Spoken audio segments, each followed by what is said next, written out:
이제 거의 오실 분은 다 오신 것 같아요. 더 와도 받을 수가 예, 없을 것 같기도 하고. 일단 얘기를 천천히 시작을 해볼게요. 일단 그 펑션하고 펑트에 대한 얘기를 좀 할 건데, 이걸 일단 설명하기 전에 이 펑션이라는 개념은 우리가 흔히 알기로는 함수에서 뭐죠? 집합에서 나왔잖아요. 그쵸? 다 코딩 노예. 그쵸? 우리가 알고 있는 그 펑션이라는 거는 원래 수학에 있는 그 집합에서 나온 개념이에요. 그런데 이 펑터란 개념은 원래 이제 뭐 좀 중간에 뭐 줄거리 좀 있긴 한데 최근에 그 펑터란 말은 어디서 나오는 거냐면 카테고리 띠어리라고 하는 그 학문이 있어요. 카테고리 띠어리 해가지고 그러니까 뭐 카테고리 이론 뭐 그런 쪽에 이제 거기서 사용하는 용어예요. 원래는 뭐 지오메트릭 쪽에서 사용을 했었대요. 그러다가 중간에 이제 최종적으로는 그 카테고리 쪽에서 그 용어가 이제 픽스되는 형태로 발전한 것 같아요. 일단 그 용어를 일단 이해하기 위해서는 일단은 한 가지 왜 이게 그 카테고리 이론이 왜 생겼느냐를 좀 이해를 하면 조금 알 수가 있어요. 자, 예를 들어서 한번 제가 설명을 해볼게요. 지금 설명하려는 게 뭔지를 캐치하면 좋은데 요겁니다. 예를 들어서 여기가 사각형이 쫙 있어요. 이렇게 사각형이. 이게 뭐 사각형이 뭐 사진이 찍었든 뭐든 같은 있겠죠. 그렇죠? 있는데 이걸 보고 이제 얘기를 한 거예요. 이 사각형을 보고 누군가에다가 누구한테 야 사각형 한번 네가 조금 전에 봤던 거 그려봐 라고 하게 되면 뭐 약간씩 차이는 있겠지만 뭐 비슷하게 이렇게 그리겠죠. 그쵸? 조금 전에 본 사각형 이런 비슷한 사각형이었으니까 정확하게 똑같진 않더라도 그런데 그리는데 점 몇 개로만 그려 점 10개 안쪽으로만 그려라고 하게 되면 어떻게 그릴 것 같아요? 얘를 그리라고 했는데 한 10, 점을 사용해서 10개 안쪽으로만 얘를 그려라고 하게 되면 그러면서 사각형의 의미는 그대로 표현을 해야 되거든요. 그렇다 그러면 좀 생각해보면 간단하죠. 점을 이렇게 네 군데 찍으면 이 네 군데 점을 찍어놓은 건 보고도 사각형인 거를 알거든요. 그쵸? 이 점을 찍어놓은 것만으로도 사각형이라는 걸 안다고요. 지금 여기서 얘기하고 싶은 건 뭐냐면 실제로 우리한테 필요한 정보는 어떤 이 사각형이라는 이미지가 큰 이미지가 있는데 얘를 표현할 때는 실제로는 많은 데이터가 필요한 것이 아니라 많은 뭐 점들이 있겠죠. 뭐 그림이 네모 있지만 그 중에 그 사각형을 대표하는 점들이 있을 거 아니에요. 다르게 말하면 다른 점보다 다른 위치보다 굉장히 많은 데이터를 응축하고 있는 위치가 있단 말이에요. 그렇죠? 그냥 생각을 해본다 그러면 그게 어디냐면 요 모퉁이란 말이죠. 이렇게 네 군데. 그렇죠? 이제 이거를 이제 수학적으로는 코너라고 불러요. 그 이미지 프로세싱에서 코너라고 부르는데 네 군데 왜 네 군데냐? 뭐 다른 데 있으면 왜 거기야? 라고 하게 되면 거기가 꺾이니까 그 대답을 하겠죠. 그렇죠? 결국 어떤 뭔가 표현하고 싶은 녀석이 있는데 그 굉장히 많은 대부분 그걸 표현하고 싶은 대상은 굉장히 큰 용량을 가지고 있어요. 대용량을. 그렇지만 실제 거기서 대표할 수 있는 데이터는 몇 개로 이렇게 픽스가 된다는 거죠. 그렇죠? 이런 얘기를 하는 이유는 뭐냐면 카테고리 이론이 나오게 된 배경은 요거예요. 뭐냐면 우리가 어떤 그 세상에 굉장히 많은 어떤 물건들이 있을 거잖아요. 건물도 있고 뭐 이렇게 쭉 있을 거 아니에요. 그런 어떤 세상에 존재하는 것들이 가지고 있는 어떤 일정한 패턴이 있을 거다. 어떤 패턴이 있을 거다. 그 패턴을 응축하는 것이 뭐냐? 이렇게 질문을 하게 되면 나오는 것이 카테고리예요. 카테고리 이론이에요. 세상에 존재하는 패턴들 있잖아요. 뭐 빌딩을 지으면 빌딩도 뭐 여러 개 뭐 벽돌에서 이루어지듯이 그 빌딩을 대표할 수 있는 뭔가 그 빌딩을 만드는 데 사용된 어떤 패턴을 어떻게 그릴 거냐. 이 사각형을 네모점으로 그릴 걔를 어떻게 그릴 거냐. 어떻게 표현할 거냐. 그게 바로 카테고리의 이론의 출발이에요. 패턴을. 그래서 이 사람들은 어떤 생각을 하게 되냐면 이렇게 보는 거예요. 이 사람들이 보는 개념은 예를 들어서 이제 동영상에서 보면 나오지만 요런 사람이 있어요. 그쵸? 사람이에요.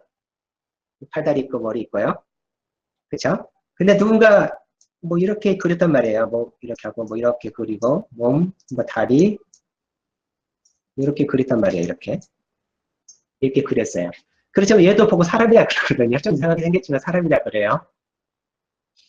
이게 사람이 한 이유가 뭐냐 이거죠.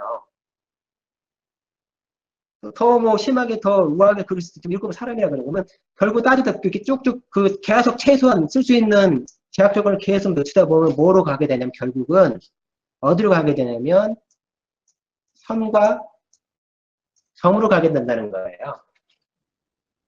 선과 점으로 가게 된다는 거예요.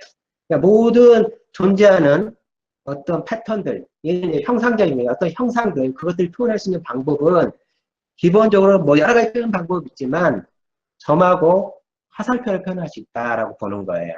그래서 이 점과 화살표를 가지고 세상 패턴을 풀겠다라고 이제 시작을 하는 거예요. 기존에 비슷하게 점을 사용한 것이 이런 개념을 사용하고 있는 것이 있었지. 뭐냐면 A라는 집합이 있고요. B라는 집합이 있는데요. 이 요소에서 이 요소로 가요. 그쵸? 이거를 F에서 펑션이라고 부르잖아요. 그쵸? 이런 비슷한 개념이 있었어요. 있었는데 여기서 말하는 점하고 화살표는 그 카테고리에서 말하는 건 약간 달라요. 얘가 좀 달라요. 어떤 거냐면 얘는 요소 간에 왔다 갔다 하는 거잖아요. 요소 간에 이렇게 요소 간에 왔다 갔다 하는 거거든요. 근데 카테고리에서 이 화살표가 점이 있을 때 실제로는 점보다는 뭐가 중요하냐면 이 화살표가 중요해요. 점은 그리 중요치가 않아요. 자, 일단 요거를 이해하기 위해서는 한 가지를 좀 더 이해할 게 있는데, 예를 들어서, 이제 조금 전에 그 얘기에다 약간 다른 얘기 살짝 넘어갔다 올게요. 산이 있어요, 산이. 사람이 눈으로 산을 보잖아요. 그럼 내 눈에 보이는 산이 있고, 옆에 사람이 보는 산이 있겠죠. 그래서 그거를 이렇게 내 눈에 보이는 거를 이렇게 그리면, 이렇게 보이겠고, 또 다른 데서 본 사람은 또 다른 모양을 그리겠죠. 이 면에다가 실제 우리가 보는 어떤 인간이 생각하는 그 보는 뷰라든지 생각하는 모든 거는 수학적으로 보면 어디에 있다고 보냐면 평면상에 있다고 봐요. 즉 이 평면에 실제로는 공간상에 이러한 점들 이렇게 산이 있었지만 실제로는 얘가 어디에 투영이 된 거냐면 내 눈에 투영돼서 이렇게 평면상으로 옮겨지는 거거든요. 그렇죠? 뭐 다르게 말하면 여기가 이제 물체가 있어요. 그 밑에서 보는 평면도가 있고 측면도가 있을 거잖아요. 이렇게 한 물체지만 측면도하고 뭐 정면도 뭐 이런 식으로 표현을 할 수 있잖아요. 이렇게 이런 식으로 뭔가 물체들은 항상 어디에 맺힌다고 보냐면 어떠한 평면에 맺힌다고 봐요. 평면에 그걸 뭐라고 그러냐면 호모지니어스 평면이라 불러요. 호모지니어스다 하나 뭐 여기 이제 전 아까 올린 링크에 보면 홈셋 뭐 이런 용어가 나와요. 홈셋이 요거 말해요. 호머지니어스한 공간에 있는 집합, 뭐 이렇게 홈셋 이런 식으로 표현을 해요. 이렇게 표현을 하거든요. 이제 이 얘기를 하는 거냐면 우리가 배우는 프로그램도 마찬가지라는 거예요. 프로그램도 결국은 어떻게 표현할 수가 있냐면 프로그램 보면 프로그램 표현 만약에 프로그램을 이런 식으로 표현한다 그러면 뭔가 짜고 싶은 결과물이 있어요. 결과물이 있는데 얘를 볼 때 어떤 모습이 보냐면 밑에 평면으로 보기도 하고 측면에서 보기도 하는 거거든요. 직접적으로 얘를 볼 수가 없어요. 인간의 능력으로는. 수학적인 관점에서. 인간은 곧바로 얘를 못 보기 때문에 걔를 항상 어디다 투영하냐면 인간이 할 수 있는 면으로 자꾸 투영하는 거거든요. 면으로 투영하는데 우리가 예를 들어서 변수를 만든다. 뭐 인티저, 커렉터 뭐 이런 거 만들어서 쓰잖아요. 그럼 그네들이 다 어디에 있는 거냐면 이러한 하나의 공간상에 있어요. 이렇게 보는 거예요. 우리가 대표로 사용하는 OP, 뭐 객체지향 이것도 하나의 면인 거거든요. 펑션이라는 또 우리 최근에 뭐 함수 언어라고 해서 나오잖아요. 걔도 결국은 따지고 보면 하나의 면이에요. 이렇게 면으로 다 할 수 있는 거거든요, 실제로는. 근데 이 카테고리에서는 어떻게 하냐면 이렇게 보면 요 그림이 그 그림이에요. 지금 이쪽으로 와서 보면 요 동그라미 이렇게 그려져 있잖아요. 여기 하나의 카테고리 묶음이거든요. 얘도 카테고리 묶음이고 이게 말하는 그 평면이에요. 어떤 호모지니어스한 평면상에 있는 녀석들이에요. 그런데 펑션은 여기서 뭘 보고 펑션이라 그 펑터라고 부르냐면 요거를 펑터라 불러요. 요거를 여기서 여기로 옮기는 거. 두 평면 간에 이동 A 평면에서 B 평면으로 옮기는 녀석. 그 녀석을 뭐라고 부르냐? 펑터라 불러요. 이게 그럼 이 면이 뭔지를 알아야 된다는 상황이잖아요. 우리가 대표적으로 알 수 있는 면이 뭐냐면 이런 거죠. 뭐냐면 우리가 대표적으로 타입을 만들잖아요. 타입이라는 게 있고 타입이 결국은 인스턴스가 되잖아요. 어떤 값을 가져서 인스턴스가 되잖아요. 그래서 결국은 값을 표현하게 되는데 이 타입과 타입이 인스턴스가 되는 거는 실제로 서로 다른 공간에 있다는 거죠. 타입은 타입 공간에, 그 다음에 값은 메모리상에 서로 다른 어떤 그 홈셋의 그 호모제이성 공간에 있는 거야. 그럼 요 사이 이렇게 여기서 이렇게 옮긴다는 거잖아요. 그렇죠? 그래서 우리가 대표적으로 이런 케이스가 뭐냐면 우리가 얘가 타입이라고 보고 얘가 탑으로 만들어진 인스턴스라고 본다 그러면 타입에서 인스턴스로 바꾸는 게 뭐가 있냐면 이런 F와 같은 역할을 하는 녀석이 생성자잖아요. 그렇죠? 생성자거든요. 우리가 그런 생각을 못 해봤겠지만 뭐 클래스 예를 들어서 뭐 A가 있다. 이렇게 예를 들어서 뭐 이렇게 했다 그러면 실제로는 생성자를 통해서 A가 만들어지는 거잖아요. 이렇게. A는 뭐냐면 각 공간에 있는 녀석이고 스몰 a는 라지 a는 타입 공간에 있는 녀석이거든요. 근데 그들 사이에 뭐가 있냐면 생성자를 통해서 어디로 옮겨지냐면 타입에서 값으로 옮겨지고 있잖아요. 그게 이 그림하고 똑같잖아요. 이렇게 보면. 그런 F가 있다는 여기서 뭐냐면 생성자죠. 그래서 가장 대표적으로 우리가 사용하는 펑터는 따지고 보면 생성자예요.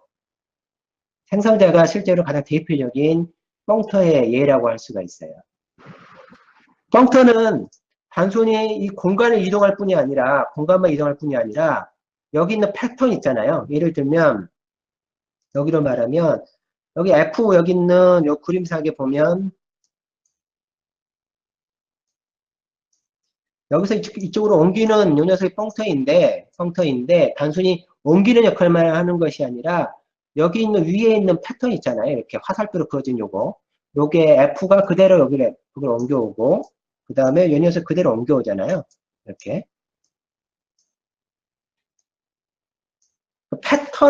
어떤 패턴을 옮기는 어떤 공간상에 있는 서로 다른 공간상에 있는 패턴을 이쪽에서 이쪽으로 옮기는 녀석이 실제로 펑터예요. 우리가 클래스를 설계하지만 실제로 클래스 자체에서는 뭘 만드냐면 이걸 만드는 거거든요. A 타입과 B 타입이 어떤 연관을 갖고 있다. 뭐 이런 걸 만들고 있는 거잖아요. 그렇죠? 근데 실제 사용할 때는 걔를 인스턴스화해서 사용하잖아요. 그렇죠? 그렇기 때문에 펑터라고 이 녀석이 대표적인 생성자가 펑터가 되는 거예요. 그래 펑터는 항상 뭐가 있냐면 기본적으로 이렇게 공간을 옮긴다는 소리는 여기 있는 똑같은 그 어떤 패턴을 이쪽으로 투영하는 역할이에요. 마치 뭐라고 보면 되냐면 이 녀석이 실제로는 요 A의 요 평면에 있는 모습 그 어떤 형태를 이 밑에 평면으로 투영한다라고 봐야 되는 거죠. 실제로는 이 두 평면이 이 두 평면이 실제로는 전혀 다른 곳에 있는 제 3차원 공간에 있는 곳에 있는 어떤 거를 얘들이 실제로 얘도 투영하고 얘도 투영한 거예요. 실제로는 이렇게 위에 것도 투영한 거고 아래 것도 투영한 거예요. 그렇지만 얘를 못 보고 안 보고 있으면 마치 여기서 위에서 아래로 투영한 느낌이죠. 그렇죠? 그래서 이 녀석을 뭐라 부르냐면 퍼펙트 띵? 뭔가 완전한 녀석이 있는 거죠. 완벽한 녀석이 있는 거고 걔를 이쪽으로 투영했다라고 표현을 해요. 그러면 흔히 우리가 말하는 그 클래스에서 말하는 펑터는 일반적으로 말하는 펑터는 뭐냐면 지금까지 우리가 알고 있는 펑터는 이런 거였었잖아요. 클래스 A가 있는데 여기에 뭐 어떤 퍼블릭 형태로 해서 오퍼레이터 가로에 가로 있는 거를 흔히 펑터라고 부르잖아요. 이렇게 이런 형태로 해서 이렇게 해서 뭐 리턴 값이 있겠죠. 이렇게 해서 이걸 펑터라고 부르잖아요. 대부분이. 클래스에 얘가 있으면 펑터라고 부르죠. 실제로는 이제 C++ 스택 문서상에는 펑터라는 용어는 없어요. 그렇다고 얘를 또 특별하게 부르느냐? 또 그렇지도 않아요, 솔직히. 그 문서 내용을 보면. 그냥 오퍼레이터, 콜 오퍼레이터가 있다. 이 정도로 그냥 언급하고 말죠. 그런데 이제 요게 이제 점점 지나가다 보니까 처음에는 뭐 그렇게 부르다가 어느 순간 얘가 펑터라는 이름으로 바뀌었죠. 이를. 근데 우리가 말하는 그 펑터라는 그 카테고리에 있는 그 펑터라는 용어를 쓰기 위해서는 뭐가 이루어지냐면 두 평면이 일단 존재를 해야 되잖아요. 그래서 얘도 그렇게 설명을 할 수는 있어요. 뭐냐면 여기 거기 여기 예를 들어서 여기에 요런 F가 있는데 요런 F가 있는데 이 안에서 F를 부른다 라고 하게 되면 실제로는 F를 이렇게 불러야 되는데 F를 이렇게 불러야 되는데 부를 때 어떻게 보냐면 이렇게 해서 이렇게 한 다음에 이렇게 부를 수 있잖아요. 그러면 얘는 그냥 순수한 그 함수 공간에서의 F를 콜하는 거고 얘는 객체 레벨에서 함수를 콜하고 있는 구조잖아요. 객체에서 함수를 콜하고 있잖아요. 그러면 구조적으로 보면 유사하죠. 이 구조를 본다 그러면. 그렇죠? 얘가 밑에 하나, 이 F가 다른 평면에 있는 거라고 하면 얘는 객체가 감싸고 올라와서 객체를 통해서 콜하는 거잖아요. 여기에 한 가지 또 알아야 될 내용이 좀 있는데, 그러니까 지금 네. 해주시는 말씀이 이제 단순히 바로 이제 사상을 하느냐 아니면 어떤 그 객체 안에 멤버 같은 걸 사용한 문맥을 가지고 사상을 하느냐 그런 차이를 말씀해 주시는 건가요? 일단은 두 공간이 있어야 된다는 거죠. 어떤 그 홈 네, 도메인이 있고, 알겠습니다. 있어서 걔가 이동이 생겨야 되고, 이동이 생기면서 동시에 뭐가 돼야 되냐면, 똑같은 패턴이 이쪽에 이렇게 옮겨져야 돼요. 어떤 형태든지. 그걸 이제 공변성 뭐 이런 얘기를 하는데, 하여튼 그래요. 그래서 그거에 만족하면 걔를 펑터라 불래. 그래서 대표적으로 우리가 대표적으로 이렇게 설계되어 있기 때문에, 예를 들어서, 뭐 하스킬이나 이런 데서 그 펑터나 이걸 좀 보면,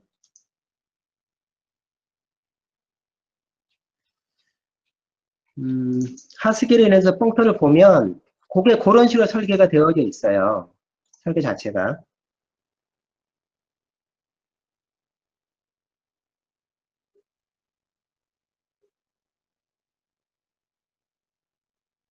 요게 이제 그 하스겔에 있는 대표적인 펑터인데, 요걸 보면 이렇게 볼 수가 있죠. 얘를 만약 그림으로 그려서 표현한다 그러면 좀 키워서 볼까요?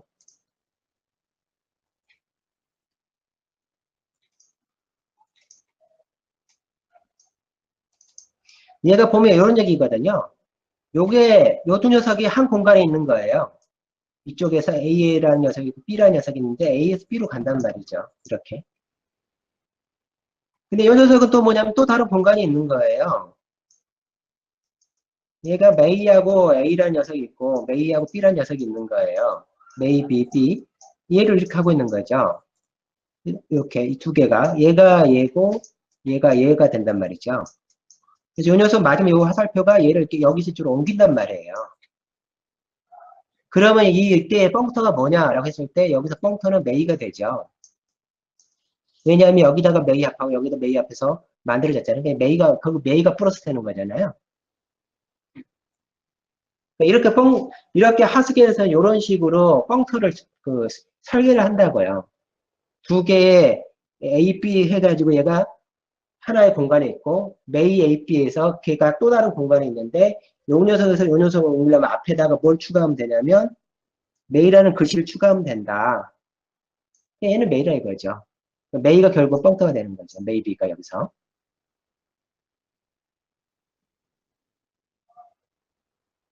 하여튼 그래요. 그래서 결국은 얘를 가지고 이제 그러면 결국은 펑크는 어떻게 정의를 내릴 수 있냐면 패턴을 옮겨 심는 거예요. 따지고 보면 A가 가지고 여기 이쪽에 어떤 패턴이 있을 거잖아요. 이게 결국 제가 패턴을 이 화살표 패턴을 의미한다 그랬었잖아요. A에서 B로 가는 어떤 패턴이 있는 거예요. 그 패턴을 새로운 공간으로 옮기고 있잖아요. 그럴 때 뭐가 사용되고 그냥 펑터가 사용되고 있잖아요. 그쵸? 이런 경우도 있을 수는 있어요. A하고 두 평면이 서로 다 이렇게 있어요. A하고 B가 또 이렇게 있단 말이에요. 있는데 얘 A도 C로 가고 C도 B도 C로 가는 경우도 있어요. 얘도 펑터예요. 왜냐하면 요 내에서 C로 갔지만 얘가 내부를 쭉 들어가 얘를 또 확대해서 보면 얘가 이렇게 되는 경우가 있거든. C가 있고 C가 다시 여기 있는 A하고 B로 이렇게 분기될 수가 있거든요. 이렇게 A하고 B로 분기될 수가 있어요. 이거 대표적으로 본다면은 어떻게 볼 수 있냐면 우리가 대표적으로 알고 있는 것이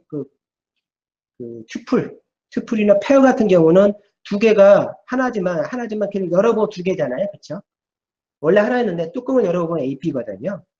그러니까 튜플로도 그래서 어떤 두 타입과의 관계를 자꾸 어디다가 매핑하냐면 C++에서는 A 타입과 B 타입이 있는데 걔를 매핑할 주로 뭘 쓰냐면 튜플에서 집어넣는 거예요. AP를 집어넣어서 묶었다가 잠시 다른 공간에 이동하는 거죠. 튜플 공간에 잠깐 이동했다가 막 계산하고 난 다음에 다시 원래대로 돌리잖아요.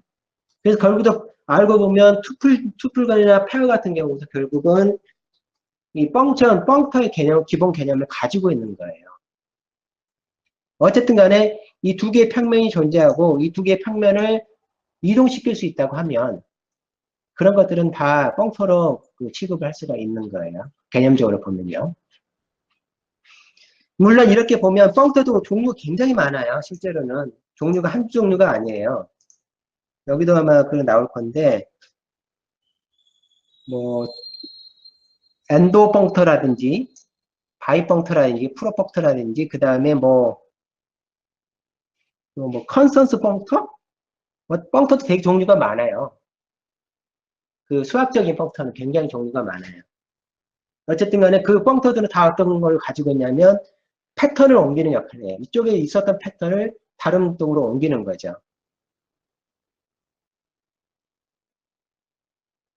혹시 여기까지 질문 있나요? 조금 내용이 약간 다를 수도 있어요. 이걸 메모리랑 분리를 해서 완전히 수학적으로 생각하는 거는 좀 약간 연습이 필요할 것 같네요. 그렇죠. 우리가 알고 있는 펑터는 많이 달라요. 실제로는. 더 디테일해요. 수학이. 그래서 수학에 있는 모든 펑터를 완벽하게 구현하는 언어는 존재하지 않아요. 현존하는 언어는 그런 언어가 없어요. 왜냐면 수학에 있는 펑터가 제가 알기로 10개가 넘거든요. 뭐 컨센스 펑터, 뭐 무슨 펑터 해가지고 굉장히 많아요. 근데 그네들만 다 무슨 특징을 갖고 있냐면 패턴을 옮기는데 어떤 형태의 패턴을 옮기느냐, 어떻게 패턴을 옮기느냐, 방법상의 문제거든요. 어쨌든 그래요.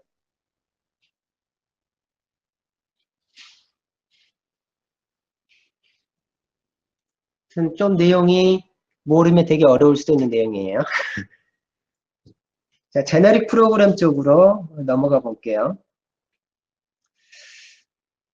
제너릭 프로그래밍은 이 역사에 대해서 조금은 얘기를 해줘야 될 것 같아요.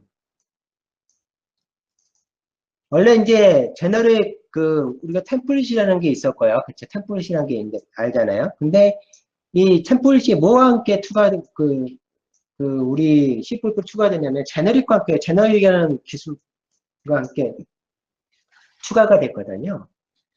이 제너릭이라는 거는 뭐 저번 시간에도 언급을 했지만 이렇게 보는 거죠. 어떠한 알고리즘이 있어요. 어떤 알고리즘이 있는데 그 알고리즘을 자세히 살펴봤더니 그 알고리즘이 크게 두 개 파트로 구성이 되어져 있다는 거죠. 실제 우리가 구현하고 싶은 알고리즘적인 요소하고 순수 알고리즘적인 요소하고 또 하나가 뭐냐면 타입이 이렇게 교묘하게 타입이 서로 겹쳐가 있다는 걸 보게 되는 거죠. 그래서 이 알고리즘과 타입을 꽉 묶여가 있는 걔를 좀 풀자. 얘를 서로 같이 있는데 이 알고리즘대로 그 다음에 타입은 타입대로 풀자. 그러면서 출발하는 것이 제너릭이에요. 그래서 이 타입을 어디로 옮기냐면 이게 이제 굉장히 특수한 타입이라고 얘기했었잖아요. 굉장히 특수한 타입인데 이 타입을 저번 시간에 얘기한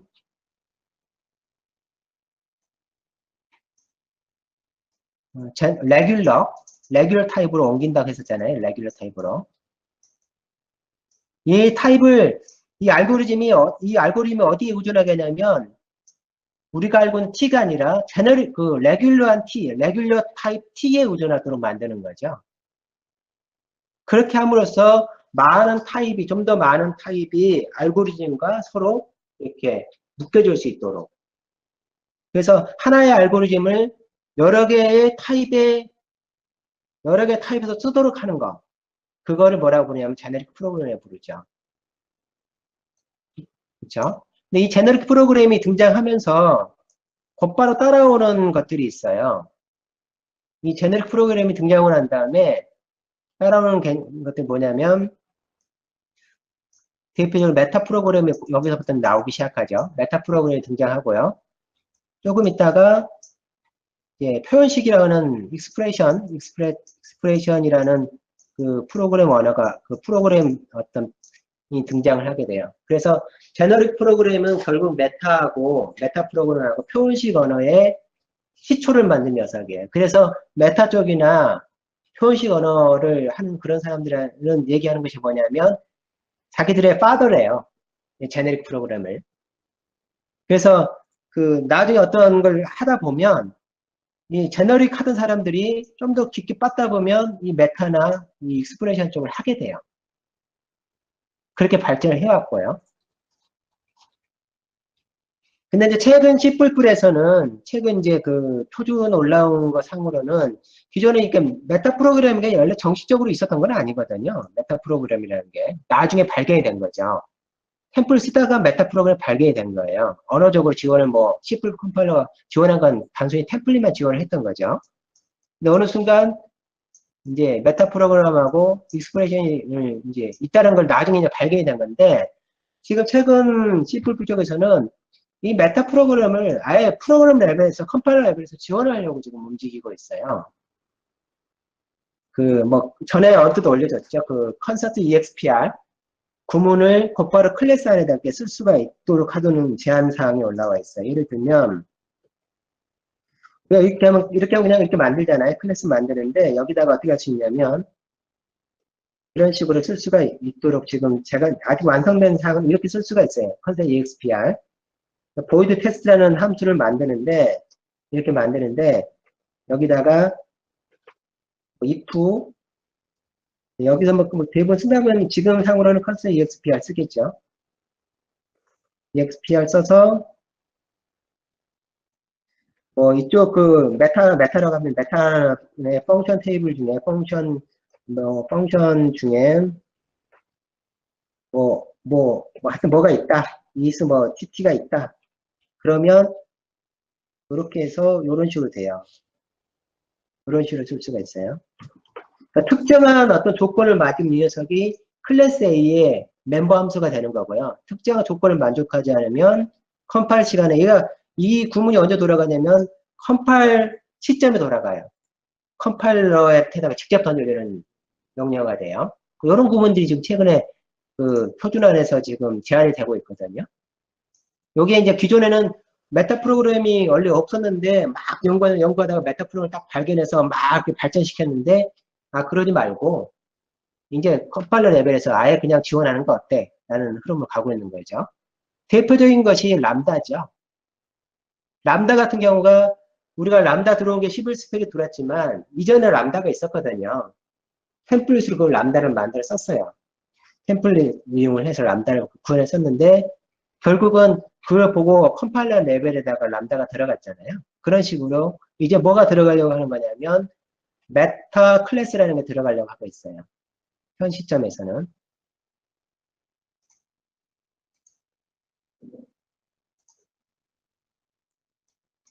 짧게 저번에 했던 내용을 볼게요. 그리고 이제 정리를 할게요. 저번에 했던 거는 결국 레귤 타입으로 가는 거였잖아요. 저번에 실제로 중요한 건 그림으로 설명한 게 더 중요한 내용이었는데,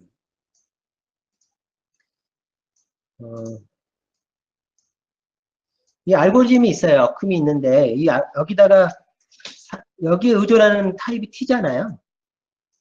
그쵸? 근데 t를 우리가 어떻게 정의를 내려냐면 굉장히 스페셜한 특이한 녀석이라고 얘기했었잖아요. t가, 여기 사용되는 이 t가, 어큐면 사용되는 t가 굉장히 특이하다.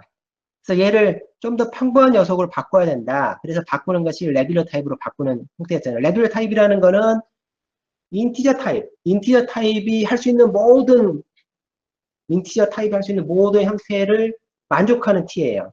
인티저가 하는 걸 똑같이 따라할 수 있는 타입을 레귤러 타입이라고 불러요. 그래서 뭐 생성자가 있어야 된다, 소멸자가 있어야 된다, 뭐 덧셈할 수 있어야 된다, 비교할 수 있어야 된다, 뭐 이런 것들 있잖아요. 그게 레귤러 타입이거든. 얘를 그렇게 만족도로 바꾸는 거죠.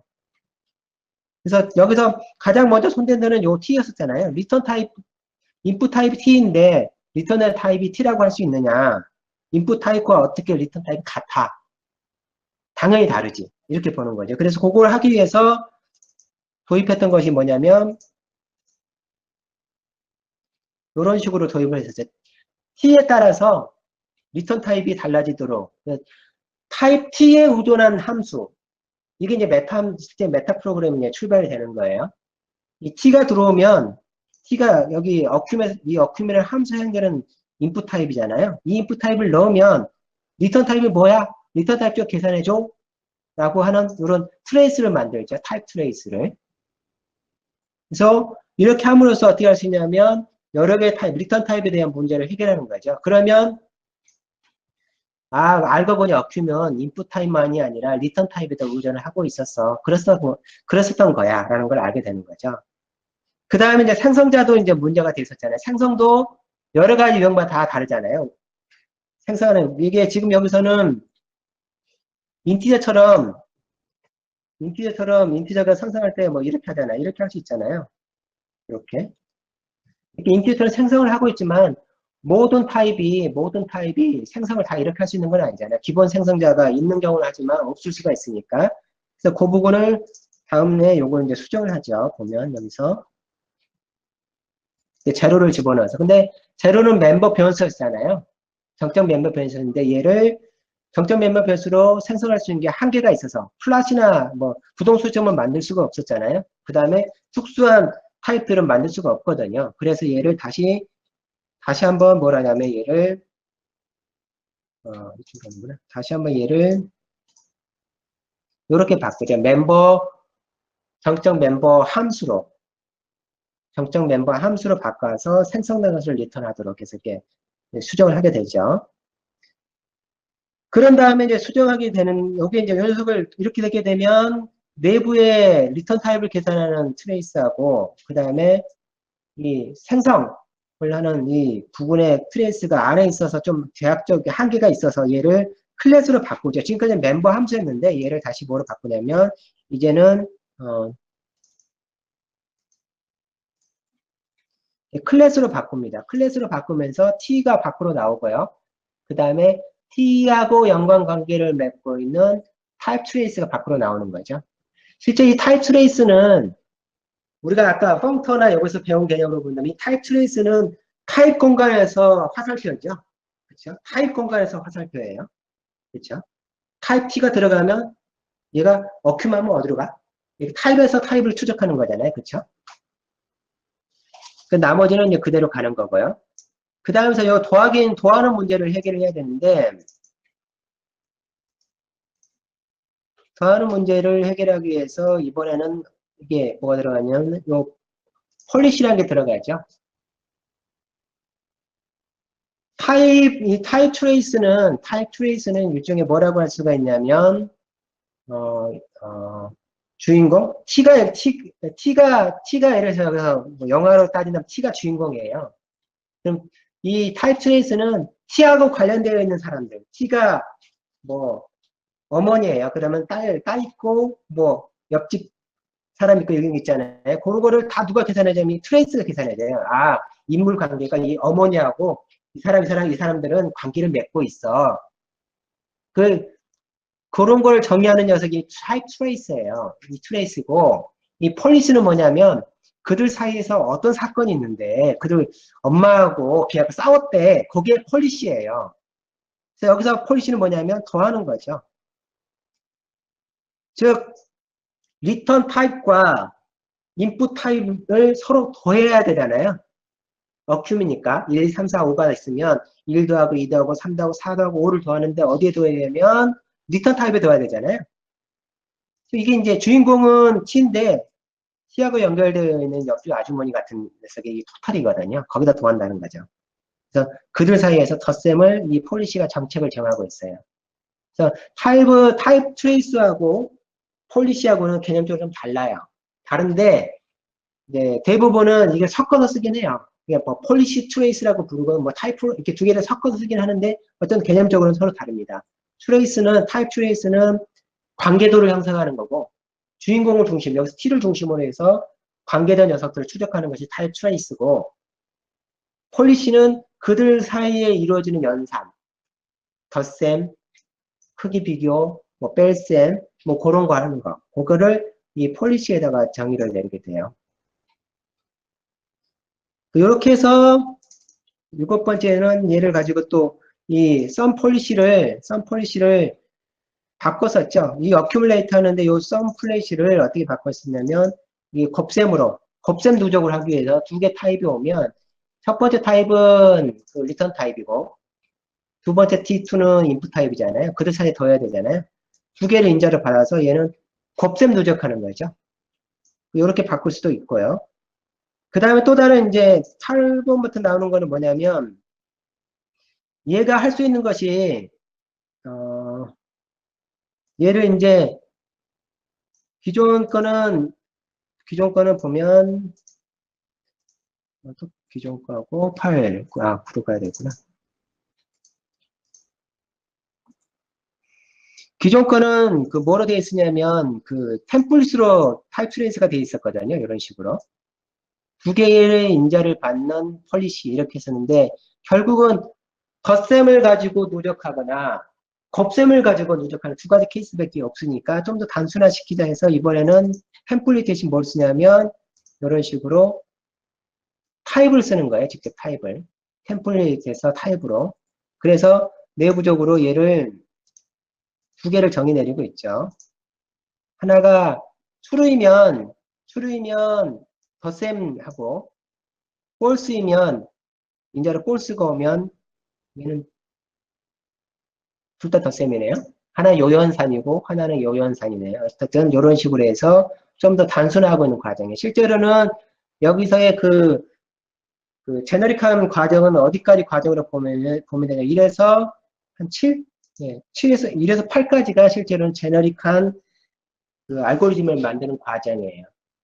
그래서 이런 알고리즘들이 왜 제너릭한지를 좀 알아야 돼요. 실제로는 템플릿 쓴다고 해서 제너릭한 것이 아니라 템플릿으로 사용하는 아규먼트, 파라미터 T가 있는데 그 T가 레귤러 타입에 가까워지면 가까워질수록 걔는 제너릭한 거예요. 개념적으로 보면.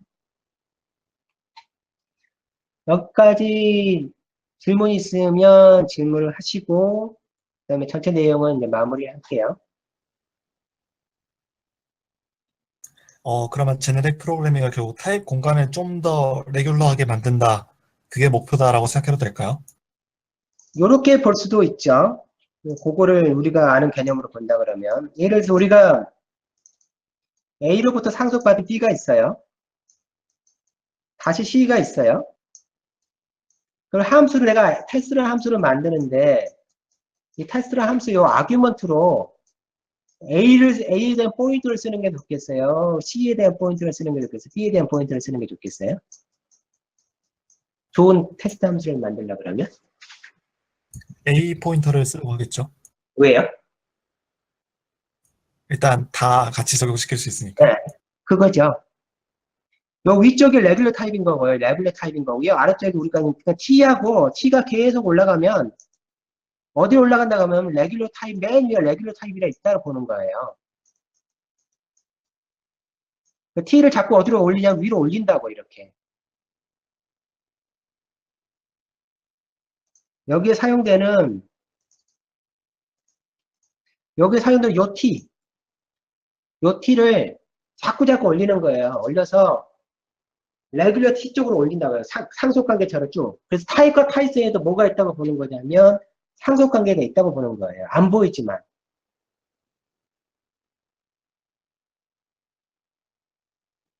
저번에 레귤러 타입을 설명을 살짝 했었던 것 같은데 좀 고래요.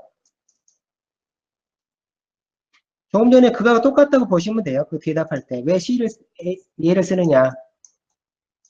그럼 T도 이렇게, 요런 조건을, 요렇게 만들자 이거죠. 템플릿 파라미터 T도 A 포인트처럼 좀 더 넓게 쓸 수 있도록. 그럼 이 T가 어떤 조건을 만족하면 되냐면, 인티저 타입에 만족하는 조건을 최소 만족하도록. 인티저를 넣을 수 있으면 얘를 넣을 수 있도록. 이렇게 만들면 되죠. 네, 감사합니다. 좀 생각해 보세요. 하여튼 그런 거예요.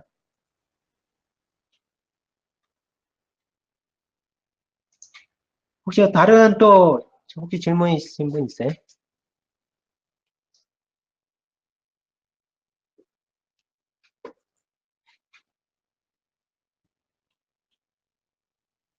하여튼, 그래서 원래 레귤러 타입이라는 걸 정의 내린 사람이 스테파노프라는 사람이었잖아요. 그 사람이 원래 수학도 굉장히 잘해요. 그 사람이 그걸 정의를 내렸어요. 수학적으로. 뭐, 그런 거 있잖아요. 얘하고 얘가 교환법칙이 성립하고, 그런 거 있잖아요. 곱셈이 성립하고, 인버스가 있고, 그런 거 있잖아요. 그런 식으로 정의를 내렸어요. 그 레귤러 타입에 대해서. 컨셉 중에 하나죠. 아마 20세대에 레귤러 타입이라는 컨셉이 들어올 거예요. 레귤러 타입이라는 컨셉이.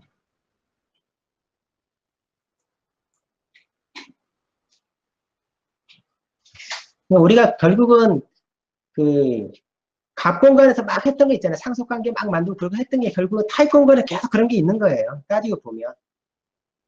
이렇게. 아까 카테고리적으로 보면.